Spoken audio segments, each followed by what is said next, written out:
Oi, pessoal, tudo bem? Faz tempo que eu não apareço de novo, né? Tá um pouquinho corrido, tô com as gravações aqui da tradução do curso pro inglês agora, o curso que vocês já conhecem na Hotmart, que eu tô gravando para a Universidade de Birmingham, mas com isso estou criando bastante conteúdo novo e um dos conteúdos que eu achei que podia ser útil aqui pro canal é esse que eu tô trazendo hoje. Então, o vídeo de hoje, ele é para ajudar as pessoas que estão naquela fase de tentar identificar se a pergunta delas é possível ou não de responder com a meta-análise, né? Esse é sempre um tema muito difícil, eu acho que eu já gravei outros vídeos aqui, e eu sinto que as pessoas continuam com essa dificuldade, porque realmente não é simples, né? E é muito problemático quando você chega lá no estágio de já estar coletando informações dos artigos, né, extraindo os dados, e percebe que não tem como fazer uma meta-análise, porque normalmente a parte mais trabalhosa você já fez, que é a parte de seleção dos estudos. Então, assim, o que eu quero evitar é esse trabalho extra para vocês, é que vocês consigam identificar sozinhos esse tipo de pergunta, desse tipo de armadilha, na verdade, da literatura, que leva a gente a acreditar que uma pergunta pode ser respondida com meta-análise, na verdade, não. Então, basicamente, já peço desculpa por estar em inglês os slides, mas é por conta da correria mesmo. Esses slides são da aula do curso em inglês e eu só vou falar para vocês rapidinho aqui para aproveitar a oportunidade. Qualquer dúvida vocês escrevem aí que eu respondo. Existem, assim, basicamente 3 razões que eu tenho percebido que são por que as pessoas ainda caem nessas armadilhas de perguntas que parecem que são possíveis, mas não são. Primeiramente, é simplesmente porque eles não sabem como é uma meta-análise, como é a análise mesmo da meta-análise, né? Então fica difícil de adivinhar, mas eu vou tentar dar exemplos e sugestões independente disso se você ainda não chegou nessa parte e também não sabe. A outra razão é que, como vocês devem imaginar ou já devem ter percebido, existe muito marketing por trás da literatura científica também, né? O pesquisador ele precisa publicar o trabalho dele como uma moeda de troca ali para continuar o trabalho, para valorizar o que ele está fazendo. Então, muitas vezes nessa busca por vender, né, a importância do trabalho dele, a importância da pergunta que ele está respondendo, é muito comum você ver opinião dos autores ali dos trabalhos que não são muito bem embasadas, né? Ou coisas que eles precisam te convencer que é verdade, mas na verdade foi baseado numa hipótese de uma revisão de literatura, não foi exatamente testado da forma que é passado, né? Ou às vezes é a própria ingenuidade de quem está lendo. Às vezes não é nem que, nossa, tem muito marketing ali por trás daquele artigo. Não. Às vezes você só estava tão empolgado achando que aquilo era assim mesmo que você nem se deu conta que era difícil de testar aquela hipótese e aquela frase que queria dizer alguma coisa ali te induziu a pensar alguma coisa, na verdade não estava bem querendo dizer isso. Você que se empolgou e acabou acreditando que tinha mais evidência do que realmente tinha. E o último item, o terceiro item, é que às vezes você entende a sua pergunta, você sabe o que você quer responder, mas você não entende que tipo de estudo ou que tipo de design, né, desenho experimental de estudo que você precisa para responder a sua pergunta. Isso realmente é uma coisa que vem com a experiência na pesquisa, é difícil a gente tentar ensinar. Mas vou mostrar para vocês alguns exemplos que eu acho que pode facilitar. Um exemplo que eu trouxe aqui seria uma pergunta assim: qual é o melhor método para acessar um determinado desfecho, né? Um determinado resultado, pode ser uma medida clínica, por exemplo. E aí, um exemplo prático seria: é melhor eu tentar predizer a fratura óssea com ou sem uma medida de densidade mineral óssea num questionário específico, né? Inclusive, esse é até um exemplo que aconteceu na vida real, de uma confusão aí que a gente, com uma colega que trabalhou nessa hipótese, a gente ficou bastante tempo discutindo sobre isso. Então, assim, o que vocês conseguem imaginar com esse tipo de pergunta, né? A gente está ali comparando um questionário que tem a medida de densidade mineral óssea com um outro questionário que não usa a medida de densidade mineral óssea para prever fratura. O problema é que com esses estudos que a gente acabou de descrever, você vai estar comparando um score obtido de um questionário com outro score de outro questionário. É só isso que você vai estar comparando. Qual que é a razão que isso não é possível, não faz possível responder uma pergunta importante. O resultado que você vai encontrar é simplesmente a diferença entre esses dois questionários.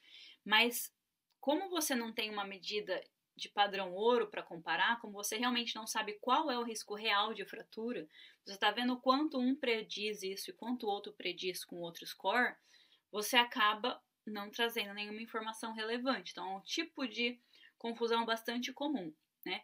Uma sugestão que eu faço para tornar isso possível, que você compare cada um desses questionários com um marcador clínico real, como, por exemplo, alguém que realmente testou quantas pessoas tinham fratura por um período, né, de tempo e usaram esses dois questionários, e aí você identifica qual foi a capacidade desses dois questionários de realmente predizer o desfecho que eles querem predizer, que é a fratura. Mas aí precisa realmente ter uma medida de fratura, né, que você acompanha e vê se esses pacientes realmente tiveram fratura. Por que é comum que a gente cometa essa confusão, que a gente não consiga perceber isso quando a gente está lendo os estudos? Porque, em geral, é muito difícil, né, você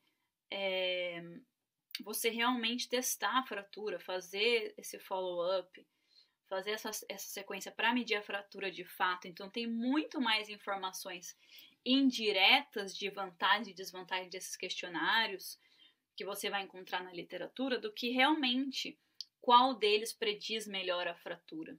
Né? Vai ser difícil você encontrar essa informação, porque realmente é difícil de medir.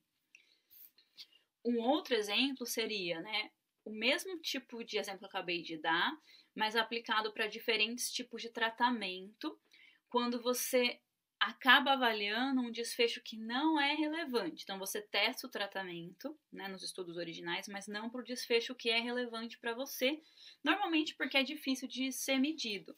Então, para um exemplo prático aqui, eu poderia ter uma comparação de 2 cirurgias, ou uma comparação de 2 tipos de medicamento, né, e aí, de repente, os artigos estão mostrando qual era a preferência que os médicos tinham por prescrever a droga A ou a droga B, ou, por exemplo, qual cirurgia é realizada com mais frequência.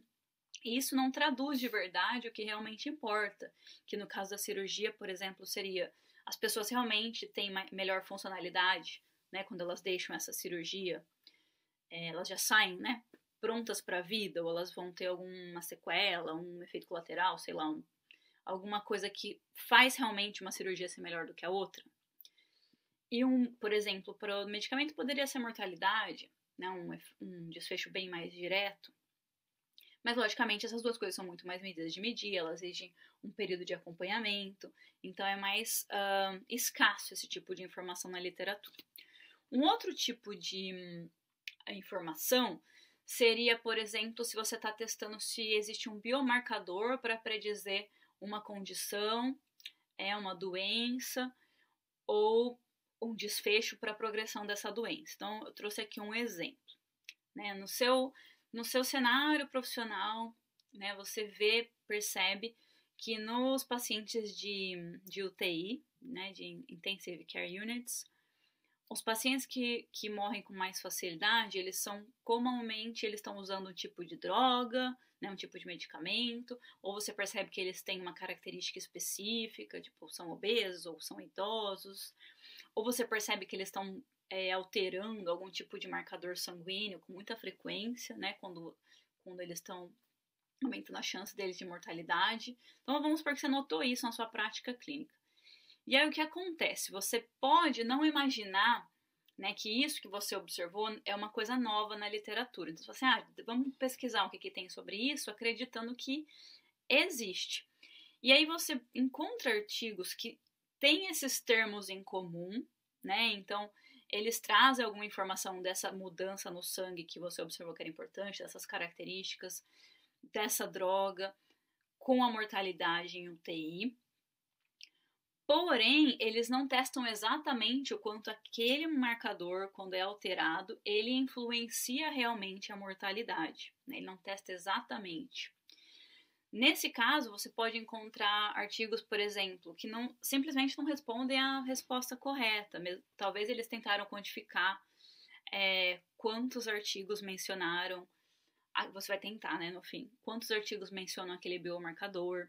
Isso não significa exatamente que esse biomarcador é mais importante que o outro, né? Então, várias ideias surgem na cabeça do pesquisador nesse momento que podem até trazer alguma informação associada àquela pergunta, mas se o estudo não mediu, você não vai conseguir, né? E aí um outro exemplo, né, diferente desse seria uma outra pergunta. Qual é a melhor opinião para um desfecho qualitativo, né? É muito comum quando você tem uma pergunta qualitativa, você fala, pera, é possível fazer uma meta-análise com uma pergunta qualitativa? Qual que é o problema prático, né? Ou melhor, um exemplo prático de uma pergunta desse tipo? Seria assim, qual a cidade no Reino Unido, as opções de transportes públicos realmente atendem às necessidades da população? Qual é a melhor cidade que tem um transporte público de qualidade para a população?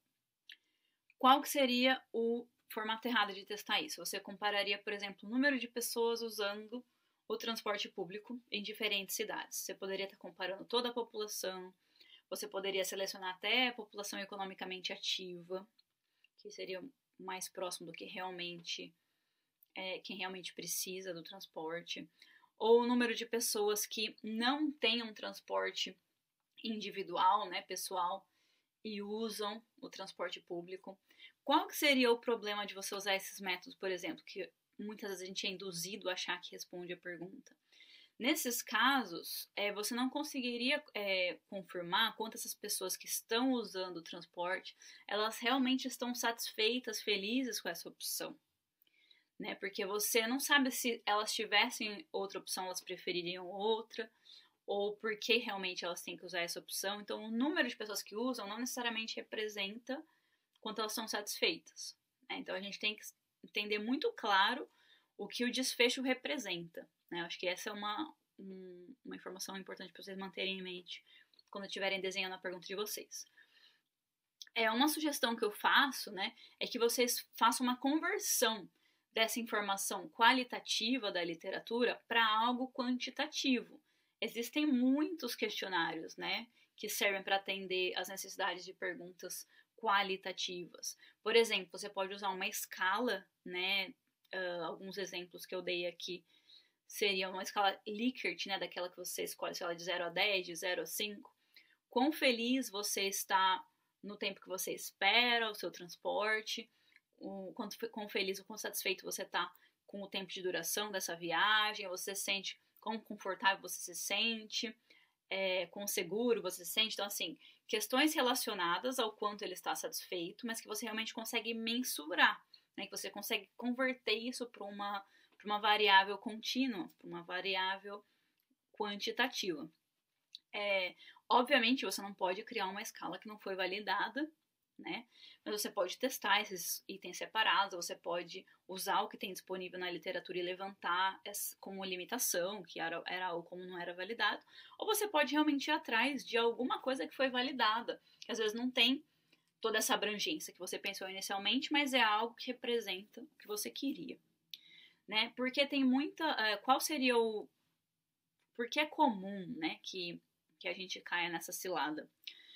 Porque tem muita informação qualitativa na literatura que não é baseada em evidência quantitativa. Então, se a gente não conseguir separar por nós mesmos, a gente tiver a criticidade de identificar o que é qualitativo e o que é quantitativo, a literatura pode enganar a gente.